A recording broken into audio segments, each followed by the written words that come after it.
이 시간 함께 보실 말씀 누가복음 15장 11절에서 24절까지의 말씀을 우리 한 절씩 교도하여 읽도록 하겠습니다. 또 이르시되 어떤 사람에게 두 아들이 있는데 그 아들 아버지에게 말하되 아버지여 재산 중에서 내게 돌아올 분깃을 내게 주소서 하는지라. 아버지가 그 살림을 각각 나누어 주었더니 그 후 며칠이 안 되어 둘째 아들이 재물을 다 모아가지고 먼 나라에 가 거기서 허랑방탕하여 그 재산을 낭비하더니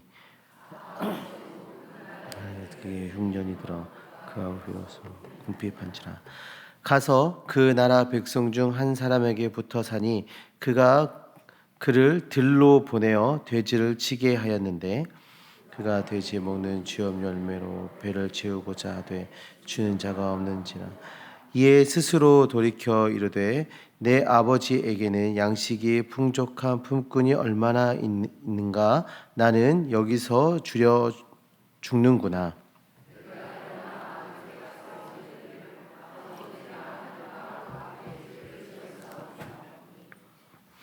지금부터 아버지의 아들이라 일컬음을 감당하지 못하겠나이다. 나를 품꾼의 하나로 보소서 하리라 하고 이에 일어서서 아버지께로 돌아가니라.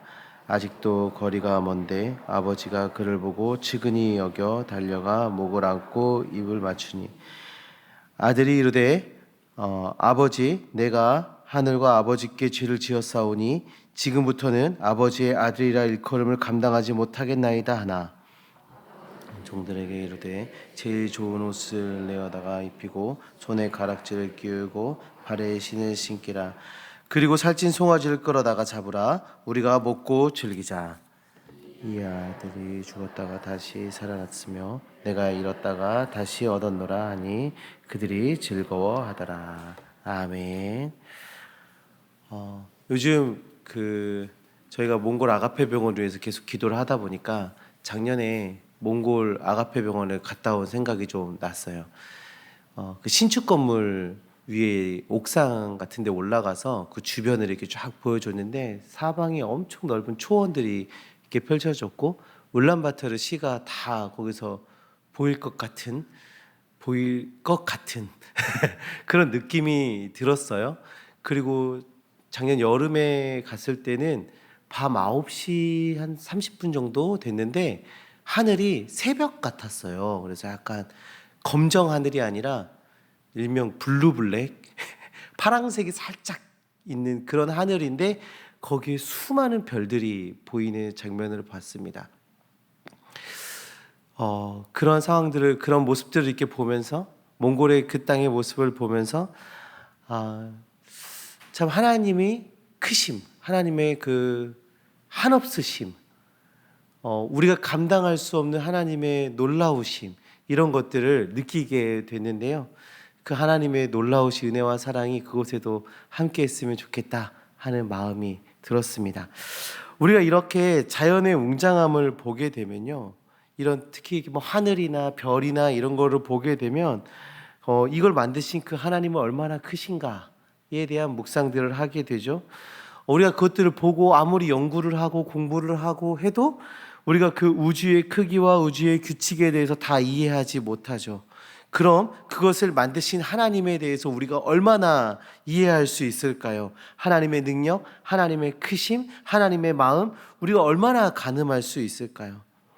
우리가 가늠할 수 있는 하나님은 정말 작은 부분인 것 같습니다. 오늘은 그 크신 하나님의 사랑을 한번 살펴보려고 하는데요. 하나님의 마음, 하나님의 사랑, 그 하나님의 마음과 사랑은 너무나도 큰 사랑입니다. 생명을 내어주신 사랑 아니겠습니까? 그 하나님의 사랑을 우리 예수님께서 우리의 일상의 이야기로 비유해서 오늘 본문을 통해 말씀해주고 계시는데요. 오늘 이 시간 우리가 그 하나님의 사랑, 그 크신 하나님의 사랑을 묵상하고 또 감사하며 다시금 주님 앞으로 돌아가는 주의 자녀들 되시기를 간절히 소망합니다. 오늘 우리가 읽은 본문은 잃어버린 아들 탕자에 대한 이야기예요. 탕자의 이야기가 너무 잘 알고 계실 것 같아요. 너무 많이 다뤄지는 이야기라서 사실 이렇게 많이 다뤄진 이야기를 가지고 설교를 하면 굉장히 부담감도 있지만 또 편한 부분도 있어요. 뭐 성도님들 다 알고 계시기 때문에 제가 세세히 설명하지 않아도 다 아시잖아요. 그렇죠? 다 이렇게 사전 지식들이 있으셔가지고, 그래서 오늘 한번 부담과 그 뭐라 그럴까요? 좀 좋은 부분들을 한번 다 가지고 한번 말씀을 나눠봤으면 좋겠어요. 이 본문은 우리가 하나님과 우리의 관계를 잘 드러내주고 있는 본문인데요. 저는 모태신앙이고 저희 아버지는 목회를 하셨어요. 그리고 저는 평생을 교회에 붙어 살았어요. 그러니까 지금 우리 새순교회 구조로 따지면 이 벽 뒤에가 사택이었던 거예요. 여기 강대상 벽 뒤에가 사택. 그러니까 완전히 교회에서 살았고 교회 안에 있었어요. 그러니까 지금은 그래도 문을 열고 나가서 마당을 가로질러서 다른 계단으로 들어가서 집이지만 그때는 여기 문 열면 집이었어요. 여기 강대상 뒷문 열면 바로 제 집. 그러니까 이게 완전히 그냥 교회에서 살았던 거예요. 근데 제가 교회에서 살았다고 얘기를 하면 단순히 그냥 교회 안에서 생활을 한 것을 이야기하진 않죠. 교회의 모든 것들이 제 삶의 문화였던 거예요. 예배하는 거. 그러니까 제 삶의 패턴은 모든 예배 시간과 맞춰져 있었어요. 예배 시간을 위해서 살았던 거예요. 그 예배 시간에 깨어 있어야 되고, 예배 없을 때 놀아야 되고, 예배 있으면 놀지 못하고 조용해야 되고, 모든 삶의 패턴이 거기에 맞춰 있는 거죠. 그런 삶을 살았어요. 봉사하는 거, 예배하는 거, 그런 모든 것이 제 삶의 전부였어요. 그렇게 살다 보니까 제가 예수 그리스도를 믿고 예배 드리고 신앙생활하는 게 너무 당연했어요.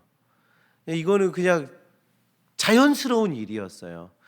지금 저희 집에도 그런 일이 벌어지고 있는데, 저희 아이들이 주일에 예배를 4번 드리거든요. 주일 예배만 4번을 드려요. 그러니까 9시 예배 드리고 11시에 각 부서 예배 드리고 1시에 영어 예배 드리고 오후 예배 드리고 예배가 끝나요. 그러니까 우리 새순교회 주일 예배가 시작될 때부터 끝날 때까지 모든 예배에 맞춰서 삶의 패턴이 맞춰져 가는 거예요. 그래서 이 아이들이요, 집에서 가정 예배 드리면 뭐 하나님께 영광의 박수 돌립니다 막 이런 거 한다고요. 이게 자연스럽게 이렇게 자라가는 것 아니겠습니까? 교회 안에서 산다는 거. 그런데 그렇게 살아온 저에게 질문이 하나 와요. 너 왜 예수님 믿어? 너 왜 예수님 믿어? 전 충격이었습니다. 왜 그걸 질문하지? 그게 왜 궁금하지? 아니 당연히 예수님 믿는 거 아니야? 당연히. 근데 너 왜 예수님 믿냐고 자꾸 묻는 거예요. 예수님을 왜 믿어? 왜 예수님을 믿어야 되는데 저한테는 충격이었어요. 저런 질문도 있구나. 예수님을 왜 믿어야 되는지에 대한 질문도 있구나. 그때 처음으로 듣고 충격을 받았던 거예요. 한 번도 제가 고민해보지 않았던 질문이었던 거죠. 제가 그 질문에 대해서 고민하고 있던 찰나에 많은 대답들이 오고 갔습니다. 하나님을 믿으니까 마음이 편해요. 그러니까 어딘가 하나님이 계신다고 생각하고 내가 하나님을 믿으니까 마음이 편해지는 거예요. 예배를 드리고 있으면 뭔가 위로를 얻는 것 같습니다. 교회에 가서 찬양을 하고 나니까 속이 시원해요. 주여 몇 번 외치고 나니까 뭐 카타르시스가 올라오는 거예요. 그래서 교회 간대요. 뭐 이런 대답들이 쏟아져 나왔습니다. 이런 대답의 이면에는 이런 마음이 있지 않을까요? 내가 예배를 드리면 하나님께서 무언가를 주실 거야, 우리의 필요를 채워 주실 거야, 우리를 도와주실 거야 하는 그런 마음이 전제가 되어서 하나님으로부터 오는 어떤 것들이 전제가 되어 있는 고백인 것입니다. 그런데요, 이 주실 거야라는 이 주실 거야는 하나님에 대한 이해가 조금 부족한 거예요. 우리 12절 말씀 한번 다 같이 보실까요? 우리 12절 말씀 다 같이 보겠습니다. 그 둘째가 아버지에게 말하되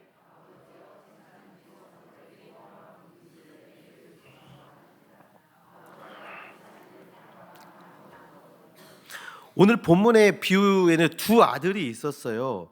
근데 이 2 아들 중에 둘째가 아버지에게 말하죠. 아버지, 재산 중에 제 분깃을 주세요. 그러니까 제 것을 좀 떼주세요 라고 말합니다. 그래서 아버지가 그 살림을 다 나누어 아들들에게 줍니다.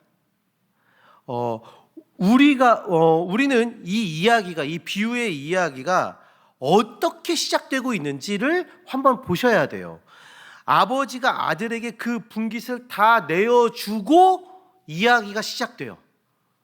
그 분깃을 받기 위해서 막 뭔가를 하고 어떤 성과를 내고 뭔가를 이루어가고 그래서 그것을 받은 게 아니라 분깃을 아버지께 받고 받고 진짜 이야기가 시작되는 거예요. 이것은 우리와 하나님의 관계에서도 잘 드러나고 있는데요. 하나님께서는 우리에게 다 주시고 관계가 시작됩니다. 하나님의 것을 내어주시고 관계가 시작이 되는 거예요. 우리가 하나님을 어떻게 믿고 어떻게 섬기면 그 섬김과 헌신에 따라 우리가 보여준 어떤 그 행실에 따라 믿음의 분량에 따라 하나님께서 우리에게 무언가를 주시는 것이 아니라 이미 하나님께서 우리에게 다 주신 상태에서 하나님과 우리의 관계가 시작되었다고요. 하나님께서 우리에게 무엇을 주셨어요? 생명을 주셨어요. 구원의 은혜를 주셨어요. 사랑하는 독생자 예수 그리스도를 우리에게 내어주셨습니다. 우리가 누릴 은혜를 우리의 공로와 수고로 쟁취하는 것이 아니라 아버지 되신 하나님께서 이미 다 내어주신 것입니다. 우리가 하나님을 예배하는 것은요, 이미 주신 하나님의 은혜를 누리는 것이에요. 이미 받은 그 은혜를 누리는 것이 지금 우리가 예배하는 거예요. 우리가 하나님을 위해 봉사하는 것은요, 이미 주신 하나님의 은혜에 대한 반응인 거예요. 감사의 고백이고 은혜의 기쁨으로 누리는 그것이 예배이고 헌신이고 봉사이고 사랑이고 나눔인 것입니다. 사실 오늘 본문의 말씀에서 둘째 아들이 아버지에게 다가와서 자신의 분량을 내어달라고 말하는 것, 이거 엄청 큰 무례 아니에요?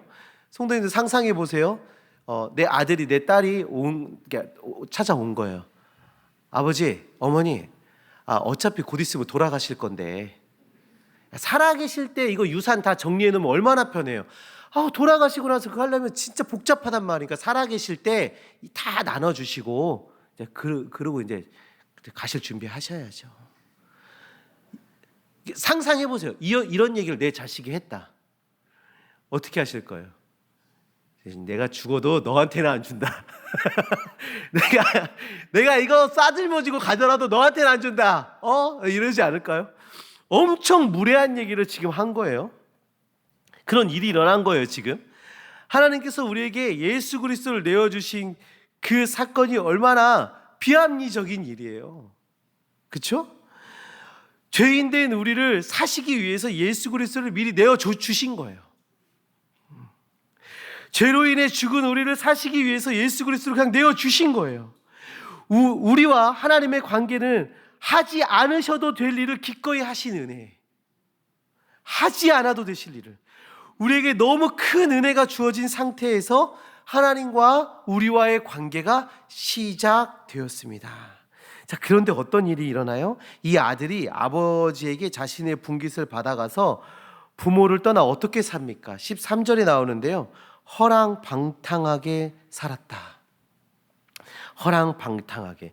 이 허랑방탕하다는 말이 그 헬라어로 아소토스예요. 이 부정접두어, 그러니까 부정의 의미의 아와 소조라는 이 보존하다라는 단어가 합해진 건데, 그러니까 이 뜻은 저축하지 않다, 무절제하다, 경솔하다, 비도덕적이며 낭비벽이 심하다, 뭐 이런 뜻들이 담겨져 있는 단어예요. 무절제하고 무질서하게 살아간 것입니다. 그러다가 어떤 일이 벌어져요? 16절인데요. 우리 다 같이 16절 함께 읽겠습니다. 그가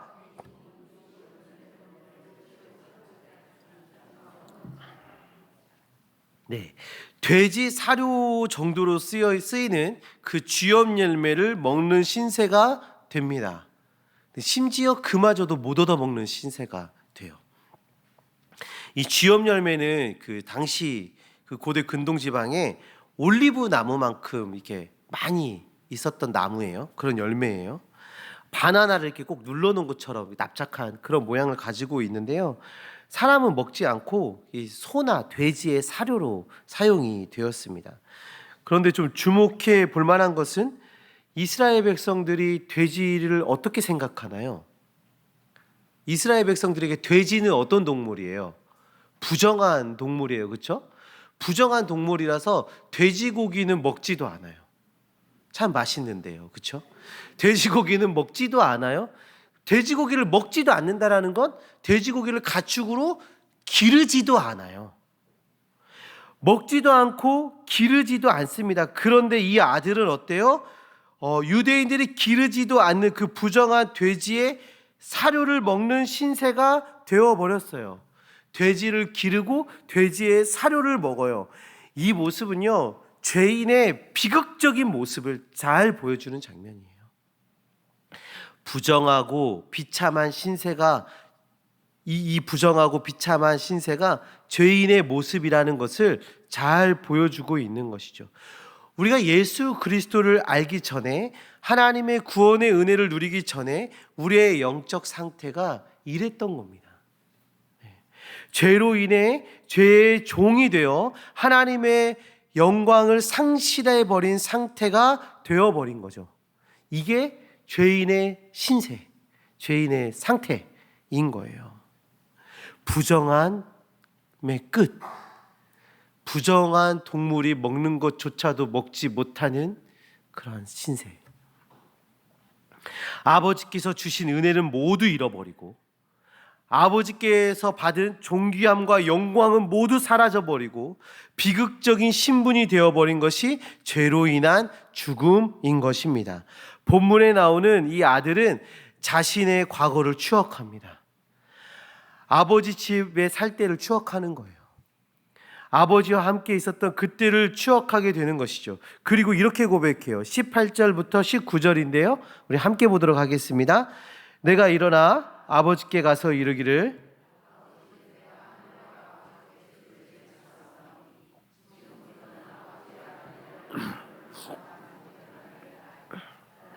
품꾼의 하나로 보소서 하리라 하고. 아멘. 자, 회심하고 있죠. 다시 돌아오고 있어요. 다시금 주님 앞으로 나아가겠다고 고백하는 것입니다. 그런데 이 아들이 지금 어떤 생각을 해요? 아버지의 아들이라 일컬음을 감당하지 못하겠다. 다시 말하면 아버지의 아들이 아니라 아버지 집에 종으로 들어가서 살겠다고 말하고 있는 것입니다. 우리 성도님들, 회개할 때 어떠셨어요? 그 철저히 우리가 회개하던 그날 잘 상상해 보세요. 생각해 보세요. 어떠셨습니까? 우리의 죄가 하나하나 하나님 앞에 드러날 때마다, 우리가 그것을 하나하나 하나님 앞에 고백할 때마다 어떠셨습니까? 우리 안에 있는 죄악이 끊임없이 나오죠. 그리고 내가 얼마나 어둡고 깜깜한 인생을 살았는지가 느껴집니다.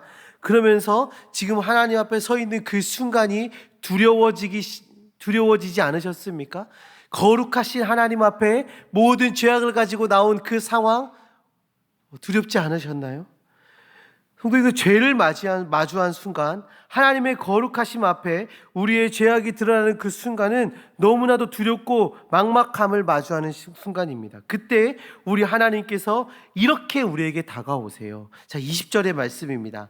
이에 일어나서 아버지께로 돌아가니라. 아직도 거리가 먼데 아버지가 그를 보고 치근히 여겨 달려가 목을 안고 입을 맞추니. 아멘. 허랑방탕한 죄 가운데 살아온 아들, 아버지로부터 받아간 존귀와 영광을 다 상실하고 부정한 돼지의 사료를 먹으며 연명하던 아들이 돌아온 것을 보고 아버지는 어떻게 했다고요? 달려가서 그 아들을 품에 안아줍니다. 아니, 아들이 돌아오기 전부터, 그 전부터 아버지는 아들이 돌아오기만을 기대하면서 서 계십니다. 성도님들, 이것이 우리를 기다리고 계시는 하나님 아버지의 모습이에요. 죄악 가운데 빠져 살아가다가, 하나님을 멀리하며 살아가다가, 하나님의 은혜를 망각하며 살아가다가 영적 죽음의 상태에서 다시금 하나님을 떠올릴 때, 죄인된 그 상황에서 우리가 하나님을 떠올릴 때 우리 주님은 우리를 기다리고 계셨던 거예요. 죄악 가운데 있을 때에도, 허랑방탕함 가운데 있을 때에도, 은혜를 망각하며 살아갈 때에도 하나님은 우리를 기다리고 계십니다. 우리가 다시금 주님 앞으로 나아오길 기다리고 계신 것입니다.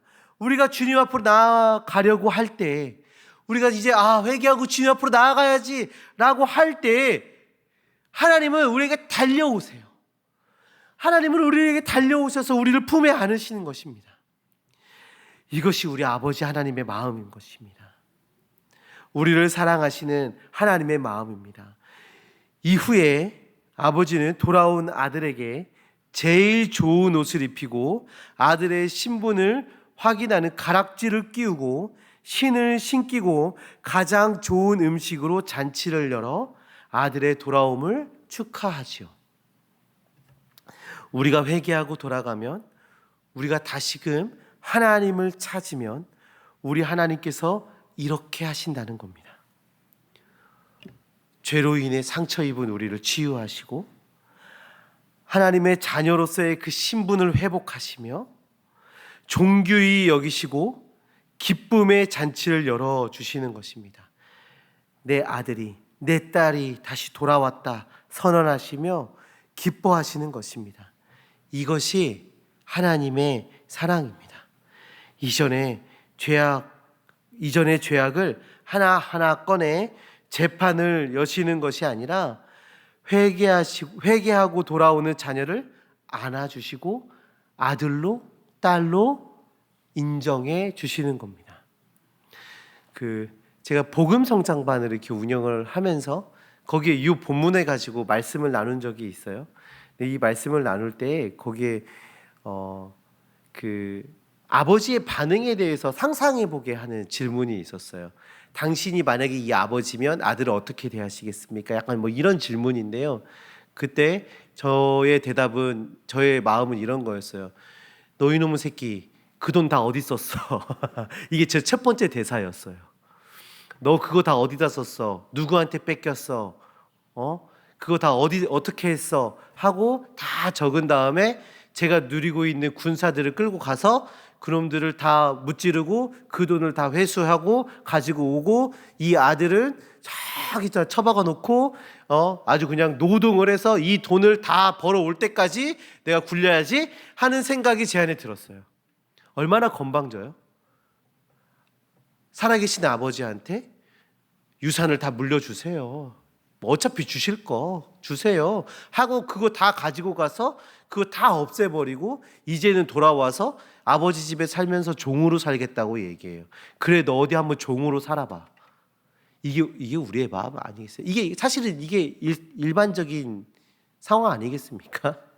그런데 하나님 아버지, 살아계신 그 하나님을 배반하고 돌아서서 저 세상에 빠져서 허랑방탕하게 살던 우리가 다시금 아버지 앞에 돌아와서 하나님의 자녀로, 하나님의 종으로 살고 싶습니다 라고 얘기할 때 우리 하나님은요, 그래, 너 어떻게 살아왔어? 내가 준 영광 다 어디다 팔아먹었어?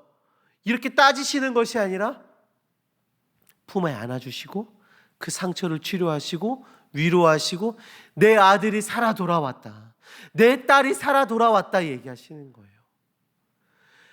종의 신분으로 내버려 두시는 것이 아니라 아들로, 딸의 신분으로, 왕자와 공주의 신분으로 다시금 회복시켜 주시는 거예요. 그 신분을 누리며 살아라, 담대히 살아라, 우리에게 말씀해 주시는 겁니다. 사랑하는 성도님들, 지금 우리가 어디에 서 있습니까? 하나님을 떠나기 위한 출발점에 서 계신가요? 아니면 죄악 가운데 허랑방탕한 삶 가운데 서 계십니까? 아니면 이미 죄로 인해 비참한 삶 속에 살아가고 계십니까? 우리가 어디에 서 있든 우리가 해야 할 일은 단 한 가지예요. 내가 어떤 모습으로 서 있든지 우리가 할 일은 단 한 가지입니다. 바로 하나님 앞으로 나아가야 하는 것입니다. 하나님 아버지께로 달려 나아가야 하는 것입니다. 여전히 우리를 기다리고 계시고 품에 안으시며 회복시키시고 기뻐하실 그 하나님 앞으로 우리가 나아가야 하는 것입니다. 하나님과 나와 관계가 어떤지 묵상하시길 바랍니다. 우리의 모습에 탕자와 같은 모습이 보여진다면 주저하지 마시고 하나님 앞으로 돌아가세요. 간혹 자신의 신앙에 대해서 이렇게 말씀하시는 성도님들 계세요. 요즘 침체기예요. 내 신앙이 요즘 침체기예요. 자주 들어보셨죠? 회복하고 싶어요. 회복이 필요하대요. 그럼 어떻게 해야 돼요? 삶을 바꿔 주님 앞으로 나아가야 되는 것 아니겠습니까? 근데 대부분 그렇게 말씀하시는 분들 보면요, 그 삶의 변화의 결단을 하지 않고 계시는 거예요. 예배의 자리로, 기도의 자리로 나아가야 하는 것입니다. 침체기신가요? 마음에 뭔가 이렇게 눌려 있는 것 같으신가요? 하나님과 교제가 끊겨 계신가요? 그러면 믿음의 결단을 하시기 바랍니다. 주님 앞으로 돌아서시길 바랍니다. 주님 앞으로 나아가시길 바랍니다. 우리가 나아가려는 발걸음을 한 걸음도 뛰기 전에 하나님은 우리에게 달려오실 거예요. 하나님이 우리에게 달려오실 겁니다. 하나님이 우리를 안아주실 것이고 하나님이 우리를 회복시켜 주실 거예요. 믿음의 결단으로 나아가시길 바랍니다. 오늘 말씀에 나온 이 탕자는 자신의 모습을 보고 돌이켜 아버지께로 나아갔습니다. 그때 신분의 회복과 아버지와 함께 살 수 있는 그 은혜가 주어졌습니다. 우리의 모습을 돌아보시고 아버지 곁으로 더욱 가까이 나아가시는 주님의 자녀들 되어지시기를 간절히 소망합니다. 침체기신가요? 내 마음이 우울하신가요? 뭔가에 눌려있는 것 같으신가요? 하나님과의 교제가 끊겨 있으신가요? 그렇다면 지금 당장 하나님 앞으로 돌아서서 그 첫 걸음을 떼려는 시도를 하시길 바랍니다. 하나님 아버지께서 다가와 주실 거고 하나님께서 은혜를 베풀어 주실 거고 우리를 회복시켜 주실 것입니다. 우리 이 시간에